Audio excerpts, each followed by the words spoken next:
First contact's consequence. Ambassador Reyna Thacker stood at the observation deck of the International Space Station Harmony, watching the approaching Zephyrian vessel with a mixture of awe and apprehension. The alien ship resembled a massive crystalline snowflake, its translucent surface refracting starlight in mesmerizing patterns. They're requesting permission to dock, Ambassador. Lieutenant James O'Connor reported, his Irish lilt carrying a hint of excitement.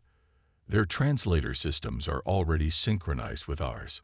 Grant them access, Reyna replied, straightening her formal diplomatic attire. Humanity's first official contact with the Zephyrians couldn't have come at a more crucial time.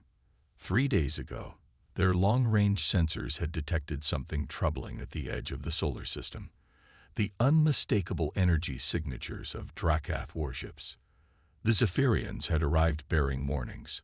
Their own civilization, despite being centuries ahead of humanity technologically, had been monitoring the Drakath Empire's expansion with growing concern. The Drakath were conquerors, beings of silicon and metal who viewed organic life as inherently inferior. The docking procedure completed with impossible grace, barely a tremor running through the station. When the airlock cycled open, Reyna found herself face to face with first speaker Lyra, the Zephyrian ambassador. The aliens stood nearly 7 feet tall, their crystalline body structure allowing glimpses of swirling, iridescent energy within. Their voice, when they spoke, seemed to chime like wind through glass. Ambassador Thakur, Lyra greeted, their form shifting through subtle hues of blue and gold. We come seeking friendship in dark times. Welcome aboard the Harmony. First speaker, Reyna responded, performing the traditional greeting gesture the Zephyrians had shared in their initial communications, a slow, circular motion with her right hand, palm facing upward. We are honored by your presence. The delegation moved to the station's conference room, where holographic displays showed the approaching Drakath fleet. Admiral Marcus Henderson, a veteran of the Mars conflicts, studied the data with a grim expression. How long? He asked. 2 weeks, perhaps less, Lyra replied. The Drakath believe they have found easy prey, 2 species they consider soft and unprepared for war. Your nuclear weapons and our energy matrices seem primitive to them. Reyna noticed the subtle emphasis on seem and caught the faintest shimmer of what might have been amusement in Lyra's crystalline form. You mentioned in your transmission that you have a proposal for us. Indeed. Lyra's form pulsed with deeper colors. My people have long been known as philosophers and artists. We create beauty, study the cosmos, and seek harmony in all things. The Drakath see this as weakness, just as they see humanity's dedication to art, music, and creative expression as proof of your species' inferiority. Admiral Henderson leaned forward. But that's not the whole truth, is it? No.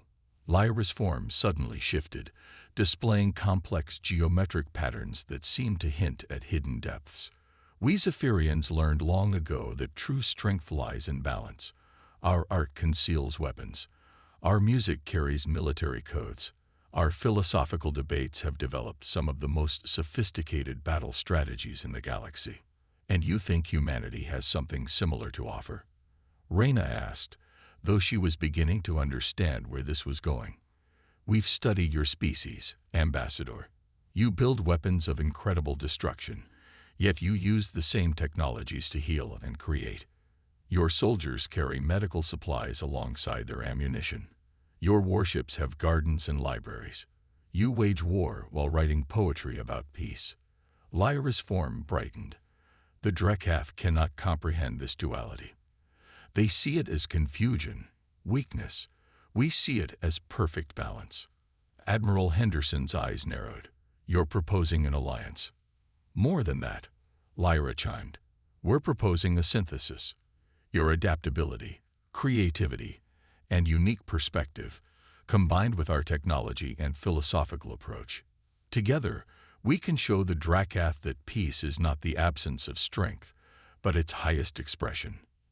Reyna exchanged glances with Henderson. The Admiral nodded slowly. We'll need to consult with Earth's Security Council, But speaking personally, I like where this is going. As if on cue, the station's sensors pinged. Another Drakath battle group had just appeared at the edge of their detection range. The Empire was coming, confident in their superiority, certain of their victory over these soft species. Reyna smiled, thinking of Earth's hidden defenses, of the technologies and strategies developed in secret, of humanity's capacity to surprise those who underestimated them. Looking at Lyra's shimmering form, she suspected the Zephyrians had similar surprises in store.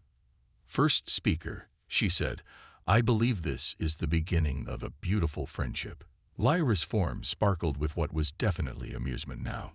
"Your species has such wonderful ways of phrasing things, Ambassador. Shall we begin planning how to? What's the expression? Ah yes, how to shock the hell out of them." The room filled with laughter, human chuckles mixing with Zephyrian chimes. Outside, the stars gleamed cold and distant, while somewhere out there, the Drakath Empire approached, completely unaware that they were about to learn a very important lesson about judging books by their covers. The art of alliance. The massive underground facility beneath the Himalayas hummed with activity. What the Drakath's spy satellites saw as a mere meditation retreat was, in reality, the heart of the human Zephyrian Defense Initiative. Captain Rajpatel stood beside his Zephyrian counterpart, strategic harmonizer Val, watching as human soldiers and Zephyrian energy forms moved through combat exercises. "It's still incredible to watch," Raj remarked as a human marine squad flawlessly synchronized their movements with Zephyrian energy patterns. The soldiers' experimental armor now incorporated crystalline elements that resonated with their allies' natural frequencies. Val's crystalline form shimmered with approval. "Your species learns at an astonishing rate. It took us centuries to develop these combat harmonies. Your soldiers mastered them in weeks." "Well, it helps that half our training manuals are dance instructions," Raj chuckled. The discovery that human dance movements could be adapted into Zephyrian battle formations had been a breakthrough moment. Now, Aled dancers were teaching Marines, and symphony conductors were advising fleet commanders. A holographic message materialized, Admiral Henderson and First Speaker Lyra requesting their presence in the command center. As they walked, Raj noticed how the facility's walls seemed to pulse with a subtle glow. The Zephyrians had infused the entire complex with their crystalline technology, turning simple concrete and steel into a living sensor network. The command center was a perfect fusion of human and Zephyrian design. Holographic displays merged with crystalline data structures, creating three-dimensional representations of tactical information that could be interpreted by both species simultaneously. "The Drakath have crossed Jupiter's orbit," Admiral Henderson announced without preamble. Their latest transmission was interesting. The main display showed a Drakath commander, an imposing figure of black metal and pulsing red energy. "Organic weaklings," the translation read, "Your attempt at alliance is pathetic. The philosophers and the primitives, holding hands and singing songs while real warriors approach. Surrender now, and perhaps we will preserve some of you as study specimens." "They still haven't detected any of our military preparations?" Raj asked. Lyra's form sparkled with what he had learned to recognize as satisfaction. "The Drakath see what they expect to see. Our orbital arrays appear to them as artistic installations. Your underground bases register as cultural centers. Even now, they believe we are preparing a grand musical performance to welcome them." "Well," Admiral Henderson's weather-worn face cracked into a smile. "They're not entirely wrong about that last part." Val moved to one of the crystalline consoles, bringing up the latest defense preparations. Human ingenuity had combined with Zephyrian technology in ways that would have been impossible for either species alone. Nuclear weapons had been enhanced with crystalline matrices, creating devices that could phase through Drakath shields.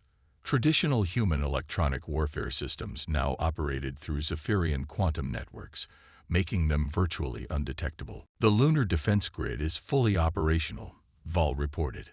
The Drakath believe they are seeing normal reflection patterns from the moon's surface.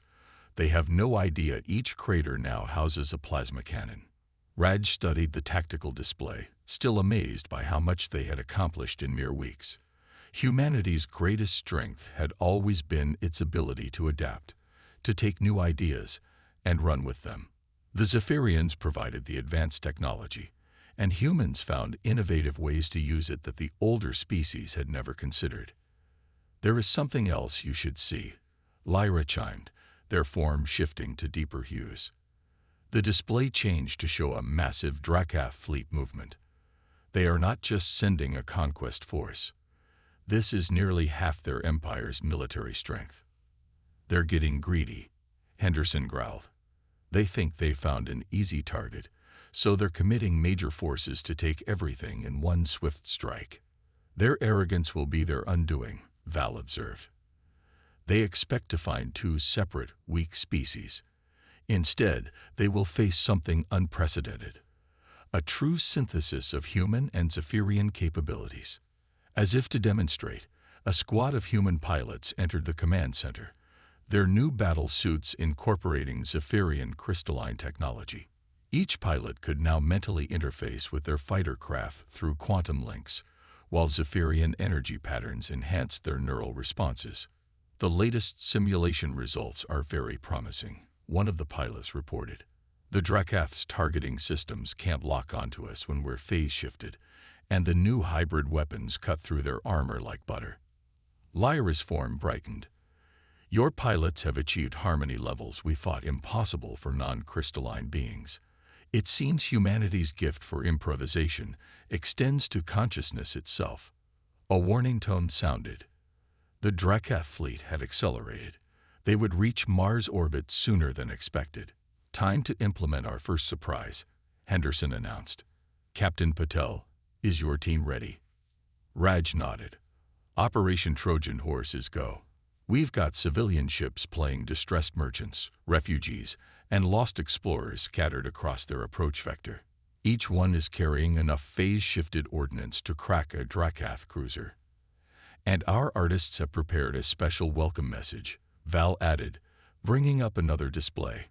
Across Earth's major cities, massive crystalline structures had been erected, apparently decorative monuments that would allow both species to channel massive amounts of energy in ways the Drakath wouldn't expect. "Let them come," Lyra chimed, their tone carrying both serenity and steel. "They believe they are approaching a philosopher's retreat and a primitive backwater. They will find themselves facing the combined strength of wisdom and innovation, of ancient knowledge and fresh perspective." As the command center hummed with activity, Raj caught glimpses of both species working in perfect harmony, humans bringing their legendary adaptability and tactical creativity, Zephyrians contributing their advanced technology and strategic wisdom. Together, they had created something entirely new, something the Drakath couldn't possibly predict. "You know," he said to Val, "there's an old human saying, 'Beware the fury of a patient man.'" Val's crystalline form shimmered with appreciation. "Indeed, perhaps soon the galaxy will learn to beware the fury of peaceful species as well." The countdown to contact continued, and beneath the mountains, two species prepared to teach an empire the true meaning of strength. Rising storm. The Drakath fleet arrived during Earth's sunset, their massive ships blotting out stars as they moved into attack formation. From her position on the Lunar Command Center, Commander Nadia Santos watched the enemy's approach with calculated calm. The Drakath had arranged their forces in a perfect geometric pattern, a testament to their rigid mechanical thinking. "Their formation is exactly as predicted," she commented to her Zephyrian partner, Combat Harmonizer Zen. "They never deviate from established protocols." Zen's crystalline form pulsed with anticipatory patterns. Such inflexibility. They see it as strength. They're about to learn otherwise. The main display showed thousands of Drakath vessels, their black metal hulls absorbing light rather than reflecting it. Their command ship alone was the size of a small city, its surface bristling with weapon emplacements. By all conventional military assessments, Earth, and the Zephyrians were hopelessly outgunned. But this wasn't going to be a conventional battle.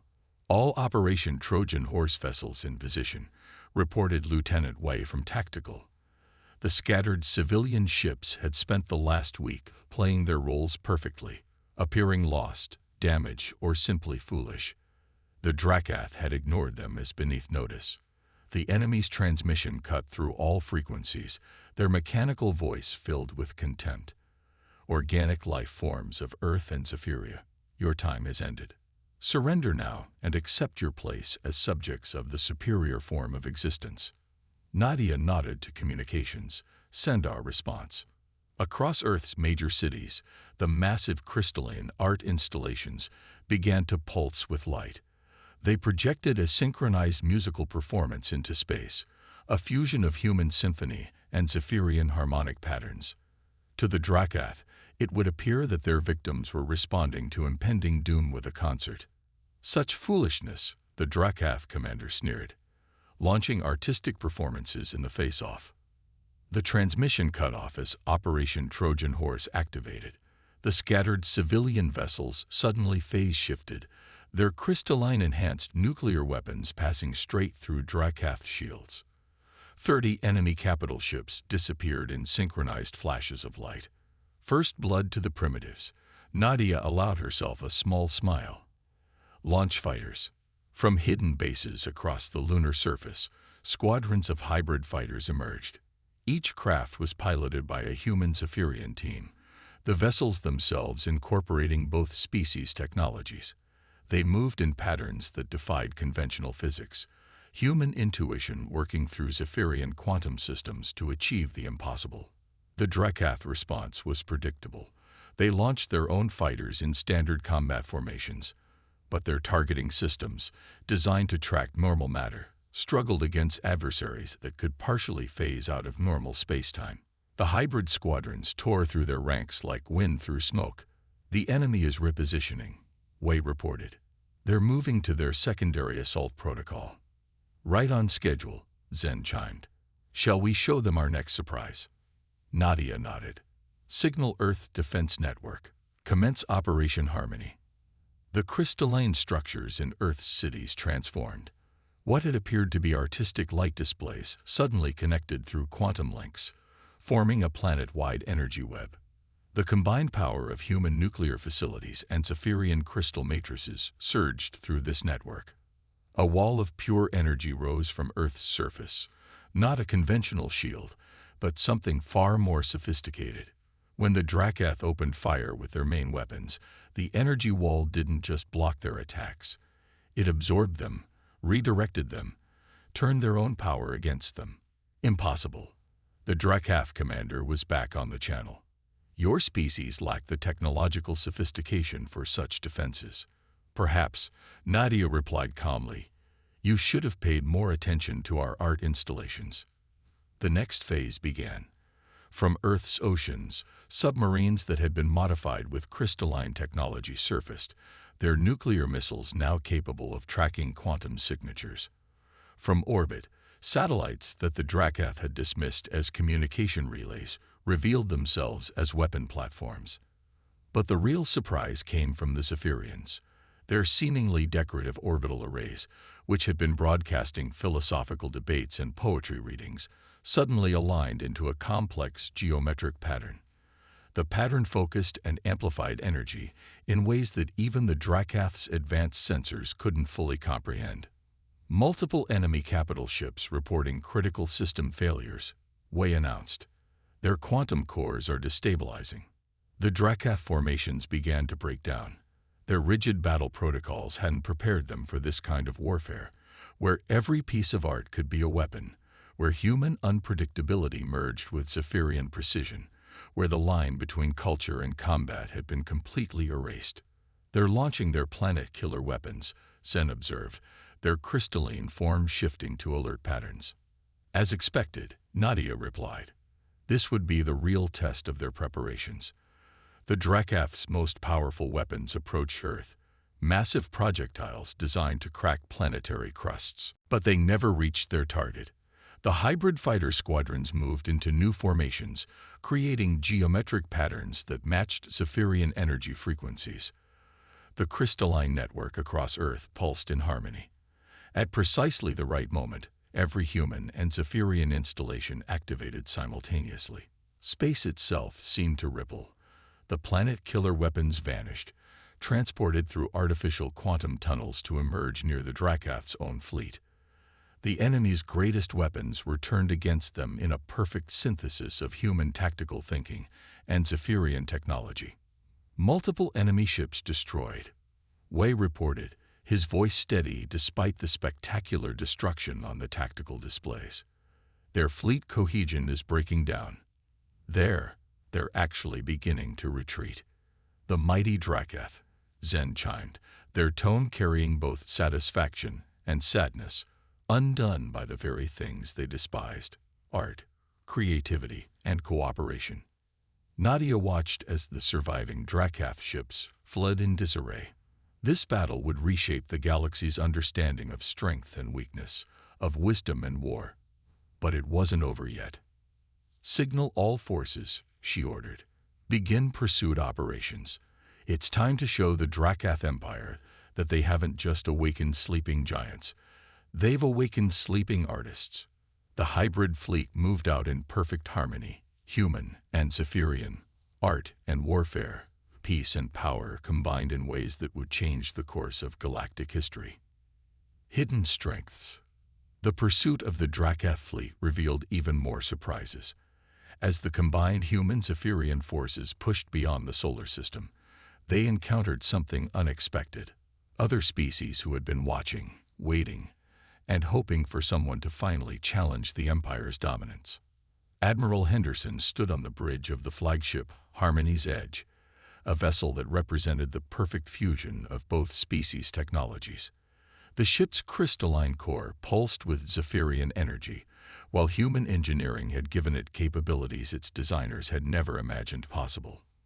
"Multiple signals incoming," reported Navigation Officer Kara Johnson. "They're not Drakath. These are from independent worlds along the Empire's borders."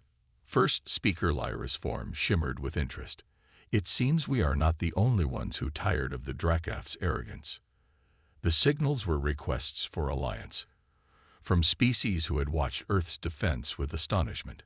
The Drakath's supposedly invincible fleet had been broken not by superior firepower, but by the creative application of art and technology, peace and power.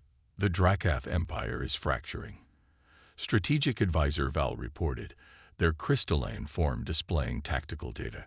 "Their subject worlds are rising up, inspired by our victory.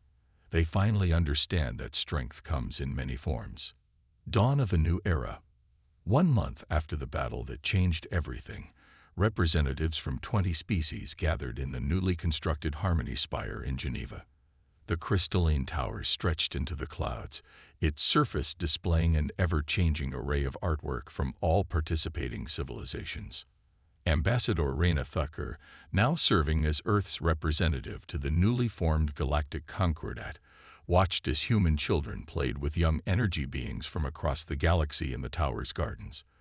What had started as a defensive alliance between humans and Zephyrians had evolved into something far greater. "They said we were weak because we valued peace," First Speaker Lyra observed, watching the children. "They never understood that peace requires the greatest strength of all, the strength to choose it, maintain it, and defend it." The Drakath Empire, once thought invincible, had collapsed under its own rigidity. Its former subject worlds were joining the Concordat, bringing their own unique combinations of art, science, and philosophy to the alliance. In orbit, the combined fleet stood watch, human ships now adorned with crystalline arrays, Zephyrian vessels incorporating human adaptability, and new designs that represented complete synthesis of multiple species technologies. But they were no longer just warships. Each vessel also served as a traveling museum, library, and cultural center. "We've received the final surrender from the last Drakath holdout," Admiral Henderson reported, joining them at the observation deck. Their leadership has finally accepted that their philosophy of pure mechanical efficiency was fundamentally flawed. And what will become of them? Reyna asked.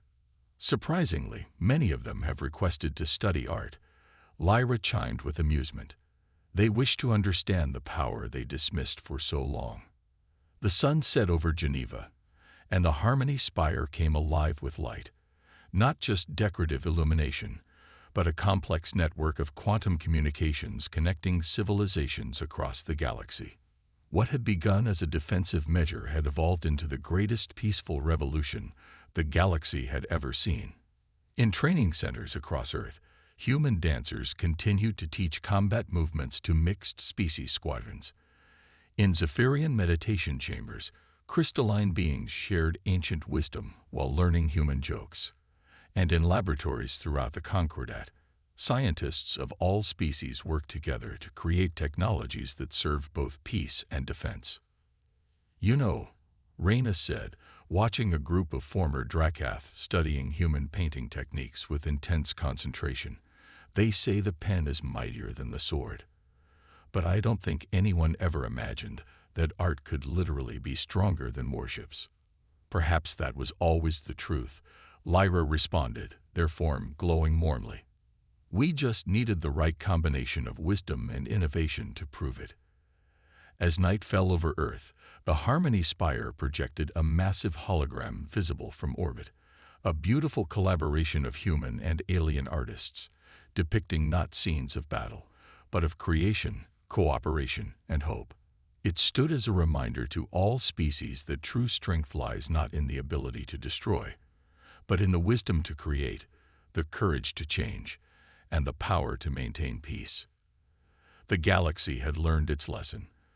Underestimate the peaceful at your own risk, for within their art may lie the greatest power of all, the power to transform enemies into friends and war into harmony. End.